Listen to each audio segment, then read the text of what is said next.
أهلا وسهلا بكم في قناة أخبار الويب المغربي.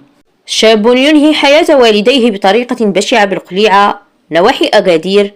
وقبل الخوض في التفاصيل لا تنسوا الاشتراك في القناة وتفعيلكم زر الجرس ليصلكم كل جديد.